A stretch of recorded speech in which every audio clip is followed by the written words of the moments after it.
que se ha presentado ya una moción de censura, a mi juicio probablemente improcedente. Estamos conectados con César Delgado Guemes, especialista en temas constitucionales y parlamentarios. César, buenos días. Muy buenos días, mi querido Nicolás. Aunque no sé en realidad si sean tan buenos con hace rato, todos los comentarios que tú has hecho, la verdad es lamentable, ¿no? Hace rato que no son buenos, mi querido César, pero ¿sabes qué es lo peor? Que deberían ser buenísimos, si miramos al Perú desde la perspectiva de nuestras oportunidades. Pero en fin, César, se ha anunciado en el diario El Comercio que la intención del gobierno el día de hoy es plantear una cuestión de confianza, es decir, que vaya Santibáñez y diga, esto es lo que yo propongo hacer, y si no lo votan, hago voto de confianza, y si hago voto de confianza podría acumular 2 votos de confianza y cierro el Congreso. ¿Eso es posible? Nicolás, en principio, para que los ministros concurran al Congreso de manera válida y constitucional, tendría que ocurrir lo que debió ocurrir con el caso de Salvador del Solar, que no se cumplió. Los ministros no se pueden aparecer en el Congreso porque quieren o porque se ampararan en esa disposición constitucional que dice que los miembros del gabinete pueden concurrir voluntariamente al Congreso. Eso no significa que pueden concurrir cuando quieran o cuando se les ocurra.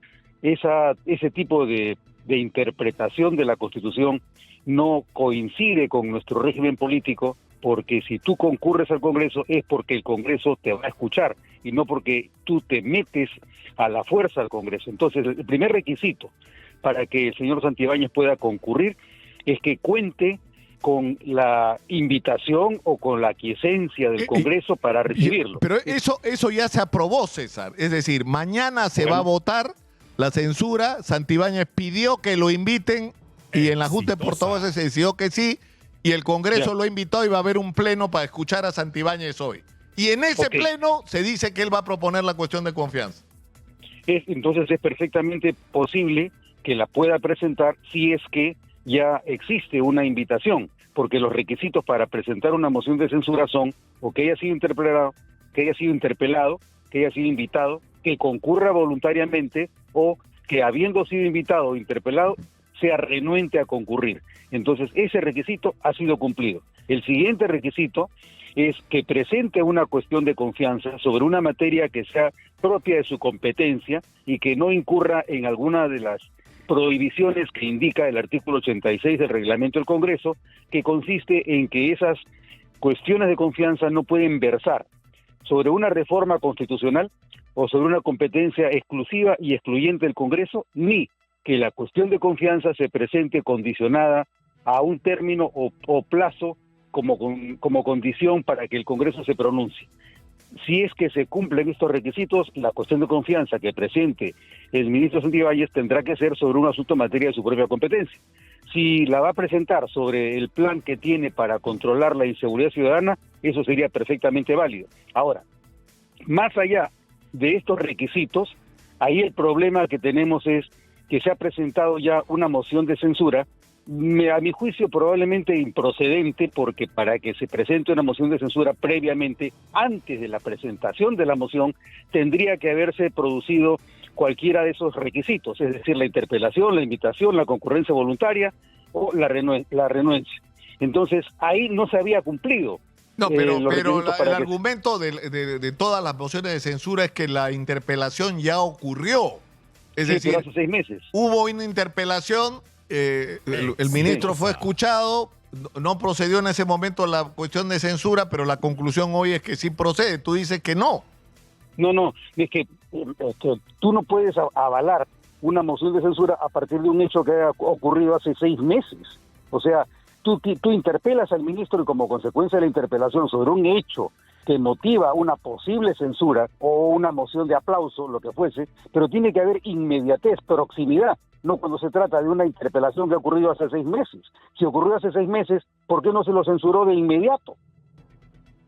Entonces ahí, ese tema de la invocación de la interpelación que ha ocurrido entre hace 5, 4 o 6 meses, eso para mí no es válido. No es válido. Tiene que haber una continuidad entre ambos casos. la invitación, la concurrencia, la interpelación, tiene que haber proximidad, eso no se cumple.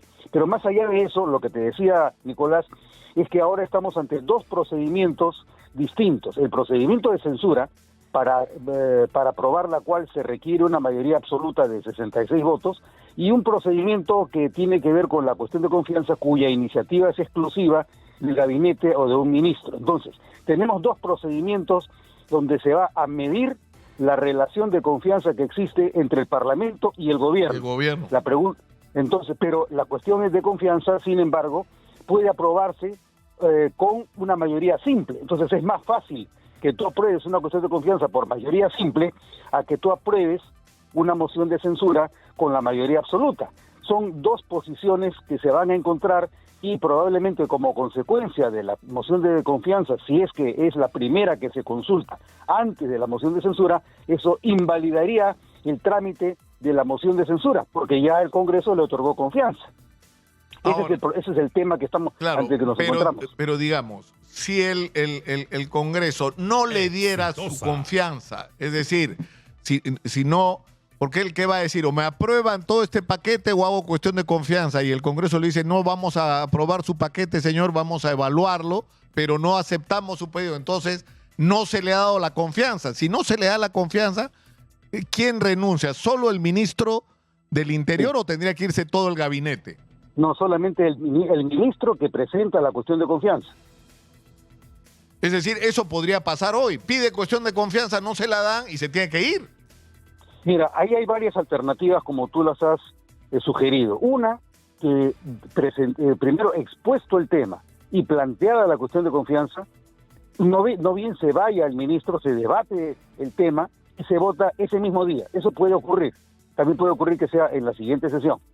Pero también cabe que el Congreso se tome una licencia y diga, bueno, vamos a evaluar, y en el entretanto no, ni se la otorgo ni se la rechazo. Vamos a evaluar el tema y luego votaremos. Pero hay un plazo para que se vote la cuestión de confianza, que es el día siguiente.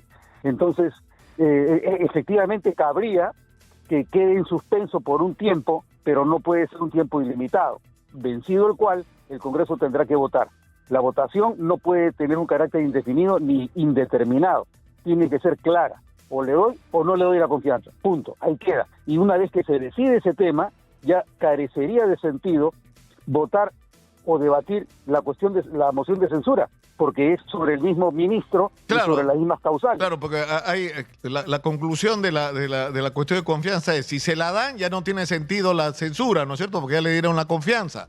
Y si no se la dan, ya no tiene sentido la censura, porque al negársela, el ministro tiene que renunciar. Es decir, cabría un debate sobre ese tema. ¿Por qué? Porque las cuestiones de confianza son específicas. ¿Sobre qué tema? Si es sobre un tema específico, obviamente, si tú votas la cuestión de confianza sobre ese tema y la moción de censura es sobre otro tema, nada impediría que hubiera una contradicción, que tú le otorgues confianza al ministro sobre el tema que él te plantea y que luego al día siguiente lo censuras. Claro. Pero esos temas ya son debatibles y tendrá que ver fundamentalmente con el debate político que se presente en el Congreso entre hoy y mañana. César, te agradezco mucho por habernos iluminado sobre estos procedimientos que son al final importantes, ¿no? Muchas gracias. Ojalá que no los haya confundido más. No, te aseguro que no, por lo menos a mí no. Un abrazo, César. Un abrazo. Hasta luego. César Delgado ha estado con nosotros.